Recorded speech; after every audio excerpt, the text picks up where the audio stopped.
Well, I'll tell you what, who's also making his return. It is Bronco Mendenhall to the college football world. Had a chance to chat with him earlier today, as here's Bronco Mendenhall, the new head coach. Yes, the new head coach of the New Mexico Lobos.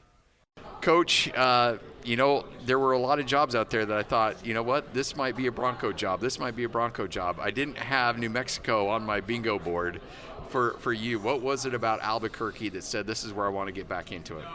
Yeah, it wasn't on my bingo board either. And hard to describe what happened to end up leading Holly and I to New Mexico.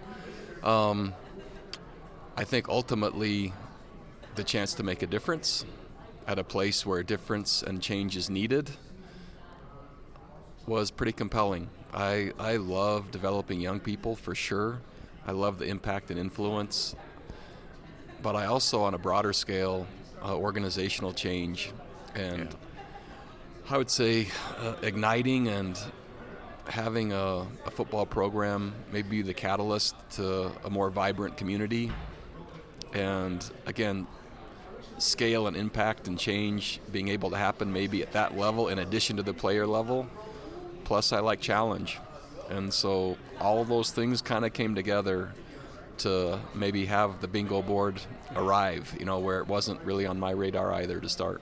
You I'm sure you have a much better memory than I, but I remember covering a game in I think it was 2005, where it's your first year at BYU, and I believe you're at Albuquerque, and you guys are up against it, and yet you score two late touchdowns and come back and win that game and really turn that season around. I mean, I think one of your signature moments at BYU did come at Albuquerque. It did. I remember that exact game. I remember Matt Allen scoring in the corner of the end zone. We're running out of time, and it was pivotal at that point for the program at BYU. And New Mexico at that time was a tough place to play. The team was a good team, and all the work we had done previously to build it to that, it was a formidable place to play. I hold that in my memory as what it can be like again in Albuquerque. The type of teams that are there, the type of support that's there, it's drifted significantly from that. And so the deficit is huge, but that means the impact can be large as well. And so I remember the celebration in that locker room, and I remember the game for sure. The first steps of getting the community back, obviously winning's number one, but what are things you can do to get that ravenous community back on your side and filling up that stadium again? Yeah, I'd love to be able to say there are more things, which there are, right? Sharing the vision, which I just call vision creation, which captures hearts and minds around it. The listening and the speaking and the presenting and the different exposures all through the community. I've been doing so much of that. That has to be backed up pretty early on with some success to lead and to show tangible results that tie to the story. And so it's tricky because the messaging is on point. Again, I've been a head coach 17 years, and 16 of those have been postseason qualified teams. And so the community knows, wait, this is possible. It's probably more than possible. It's likely that this is going to work.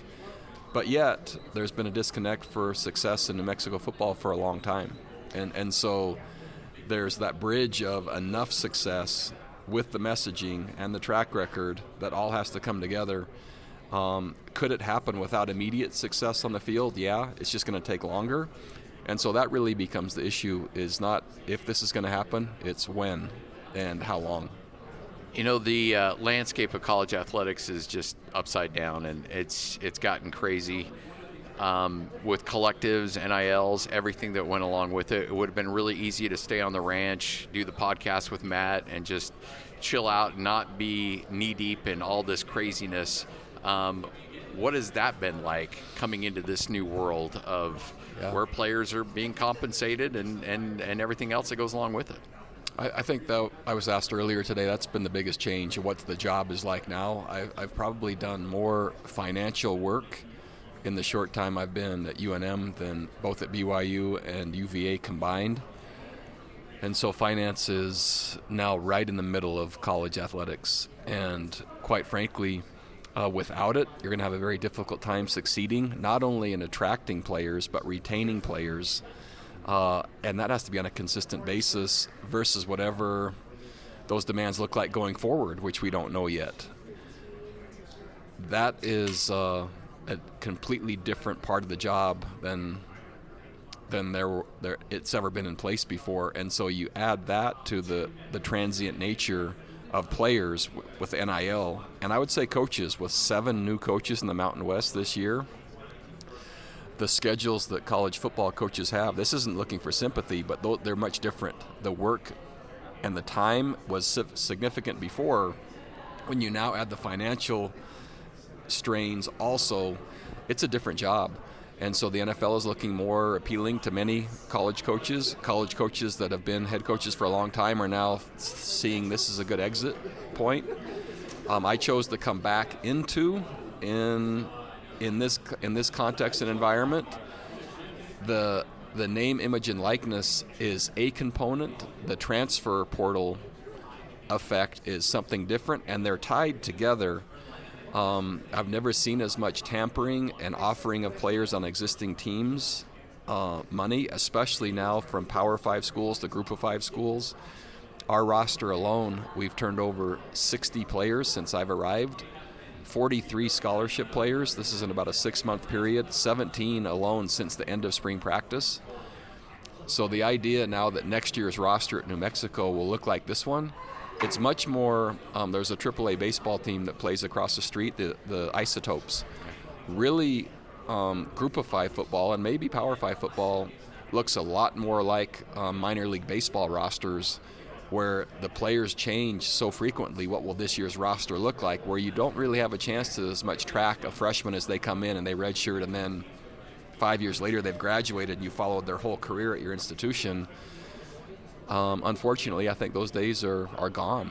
And that's, for someone that loves the development of a young person and the development of a program, this is really almost iterations of one-year teams put together over and over again with a roster in flux, with finance driving primarily whether players stay or go.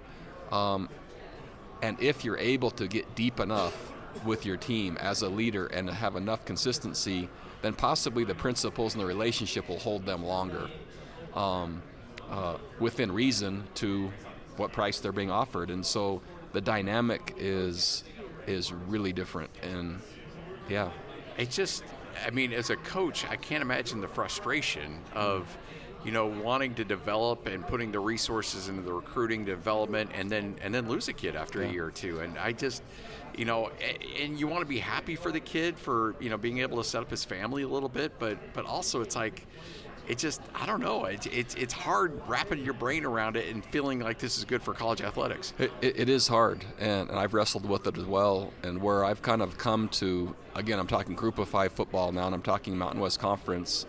I'm seeing now the time that I have with each player, how much can I help, how many principles can I teach, how much tactical and technical improvement can we instill, and when and if they do move, really work hard to celebrate that as progress. Then knowing the time frame I'm having to work with each player now isn't 5 years, sometimes it's 1. Yeah. But could that 1 make a difference? So I'm just having to reframe the context, knowing that if when coaches leave for more money or a higher level, which coaches have done forever and I've done in my career, players are doing the same. And so really the preparation model is just shortened, but the intent, at least that I have, is the same, and that's the closest way I can make sense of it for now. I'd be remiss. It's good to see some of these guys back on your staff. Love seeing Jan and those guys, and those guys getting great opportunities with you. It's really fun to not only be developing young players, but my staff, I have 14 former players of mine on my staff. I love the development of young professionals also. It's really fun. Awesome. Coach, thanks for your time. My pleasure. There he is, Bronco Mendenhall.